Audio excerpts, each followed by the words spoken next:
But so yeah, Ryan Montgomery was telling him all these stories about this group called 764. Did you hear about these guys? No, fill me in.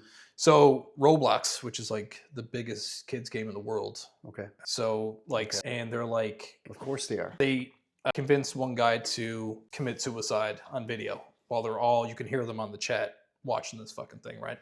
So Sean Ryan finds out that Roblox, a couple of people were finding pedophiles, and I think even 764 members, and being like, here they are. I think they got the police involved and like reported them Roblox, and then Roblox banned them and said we don't have vigilantes on our software, which is batshit crazy, So Sean Ryan went crazy about that, like you would. Something that really interested me recently. Did you ever hear about the DMT experiments with lasers? So there is I don't know his name. I believe he's a scientist or a doctor that's doing these experiments with people using DMT, and he takes a laser and it's like a big line, and he puts it on a wall, and people look in the laser when they're on DMT, and they said that they can see in, I think, like 3 to 6 inches, and in there is writing, a strange writing on the wall, and they could look up and see more, and they could look down and see more. The interesting thing is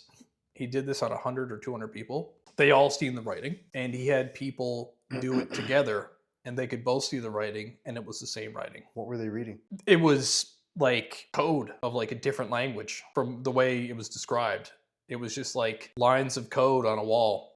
Physicists, theoretical physicists talk that we might be in a simulation, but I never could really understand that. But watching the evolution of computers and seeing how the computer is getting closer and closer and closer to us physically, it went from a Commodore 64 to video games. Then we got good computers, and then we got the smartphone, and then we start holding the smartphone all the time, and now we have software that we put on ourselves, and now we're hearing us talking about Neuralink, and it's getting closer and closer to being embedded. It's almost as if the Matrix is almost prophetic. It's true.